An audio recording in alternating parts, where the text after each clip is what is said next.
ಪ್ರಿಯರೇ, ದೇವರು ಒಳ್ಳೆಯವರು, ಒಳ್ಳೆಯದನ್ನೇ ಮಾಡುವವರಾಗಿದ್ದಾರೆ. ನಂಬಿಕೆ ನಮಗೆ ಪೂರ್ಣ ಅವಶ್ಯಕತೆ ಇರುವಂಥದ್ದು.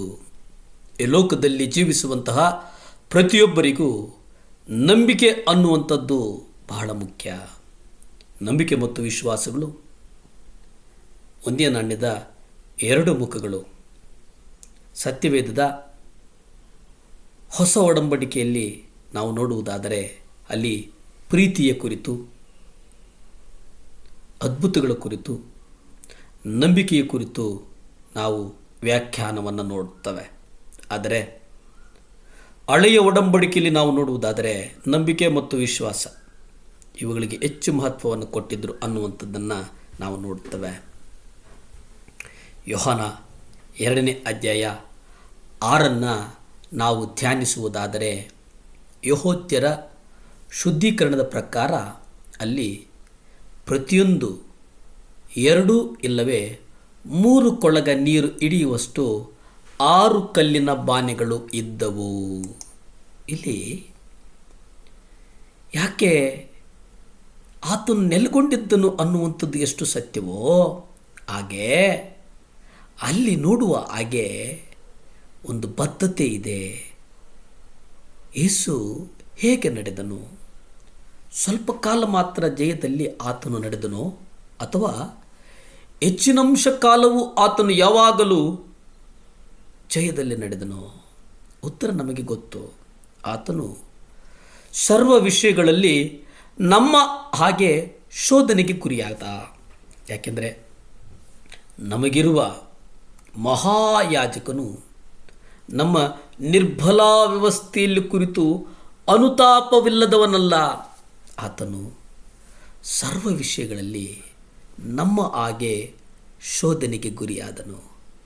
ಆದರೆ ಇಲ್ಲಿ ಒಂದು ನಾವು ನೆನಪಲ್ಲಿಟ್ಕೊಳ್ಬೇಕು, ಆತ ಪಾಪ ಮಾತ್ರ ಮಾಡಲಿಲ್ಲ. ಇಬ್ರಿಯ 4ನೇ ಅಧ್ಯಾಯ 15 ನೀವು ನೋಡಿ. ಅನೇಕ ಸಂದರ್ಭಗಳು ಬಂತು, ಅನೇಕ ಸಂದರ್ಭಗಳು ಶೋಧನೆಗಳು ಎದುರಾದವು. ಆದರೆ ಆ ಮಹಾನುಭಾವ ಪಾಪ ಮಾತ್ರ ಮಾಡಲಿಲ್ಲ. ಇದು ಬಹಳ ಮುಖ್ಯ. ಕ್ರಿಸ್ತನು ನಡೆದಂತೆಯೇ ನಾವು ನಡೆಯಲು ಕರೆಯಲ್ಪಟ್ಟಿದ್ದೇವೆ ಅನ್ನುವುದಕ್ಕೆ ನಾವು ಬದ್ಧರಾಗಿದ್ದೇವೆಯಾ? ಕ್ರಿಸ್ತನು ನಡೆದಂತೆಯೇ ನಾವು ನಡೆಯುವುದು ಈ ಲೋಕದಲ್ಲಿ ಸಾಧ್ಯವೋ?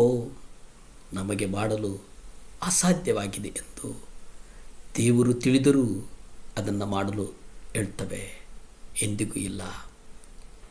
ಈ ರೀತಿ ಆಲೋಚಿಸುವುದು ನಮ್ಮ ಗ್ರಹಿಕೆಗೆ ಮೀರಿರುವಂಥದ್ದು. ಆದರೆ ಇಹಲೋಕದ ತಂದೆಗಳು ಸಹ ತಮ್ಮ ಮಕ್ಕಳ ಮೇಲೆ ಅಸಾಧ್ಯವಾದಂತಹ ಹೊರೆಗಳನ್ನು ಹೊರಿಸುವುದಿಲ್ಲ.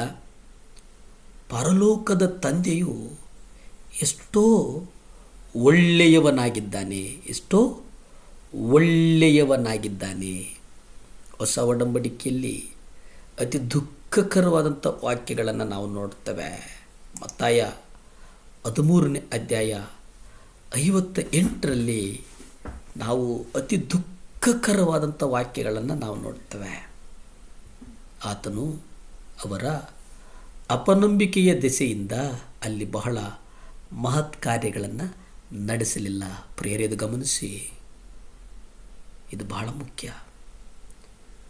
ನಮ್ಮ ಅಪನಂಬಿಕೆಗಳ ನಿಮಿತ್ತ, ನಮ್ಮ ಅಪನಂಬಿಕೆಗಳ ನಿಮಿತ್ತ ದೇವರು ಅದ್ಭುತ ಮಾಡಲಿಲ್ಲ. ನಂಬಿಕೆಯೇ ಇಲ್ಲ ಅಂದರೆ, ವಿಶ್ವಾಸನೇ ಇಲ್ಲ ಅಂದರೆ, ಪ್ರೀತಿಯೇ ಇಲ್ಲ ಅಂತಂದರೆ ಹೇಗೆ ನಾವು ಅಲ್ಲಿ ಅದ್ಭುತಗಳನ್ನು ನೋಡುವುದಕ್ಕೆ ಸಾಧ್ಯ?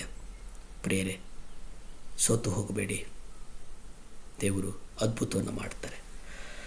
ಭೂಮಿ ಆಕಾಶಗಳನ್ನು ಉಂಟು ಮಾಡಿದಂಥ ಸರ್ವಶಕ್ತನಾದಂಥ ದೇವರ ಸ್ತೋತ್ರಪ್ಪ. ಮುಂಜಾನೆ ಸಮಯದಲ್ಲಿ ಒಪ್ಪಿಸಿಕೊಡ್ತೇವಪ್ಪ. ನಮಗಿರ್ತಕ್ಕಂಥ ಎಲ್ಲ ಅಪನಂಬಿಕೆಗಳ ಮೇಲೆ ದೇವರ ನಮ್ಮ ರಕ್ತ ಚೆಲ್ಲಲ್ಪಡಲಿ ಸ್ವಾಮಿ. ನಮ್ಮ ಪಾಪಗಳನ್ನು ಮನ್ನಿಸು. ನಮ್ಮ ಅಪನಂಬಿಕೆಗಳನ್ನು ಯೇಸುವಿನ ನಾಮದಲ್ಲಿ ತೆಗೆದಾಕಪ್ಪ. ಯೇಸುವಿನ ನಾಮದಲ್ಲಿ ತೆಗೆದಾಕಪ್ಪ. ನಾವು ಅದ್ಭುತಗಳನ್ನು ಕಾಣಬೇಕು ಸ್ವಾಮಿ. ನಮಗೆ ಜಯದ ಜೀವಿತವನ್ನು ಕೊಡು. ಯೇಸುವಿನ ನಾಮದಲ್ಲಿ ಬೇಡ್ತಾ ಇದ್ದೇವೆ ಪರಮ ತಂದೆಯೇ, ಆಮೇನ್.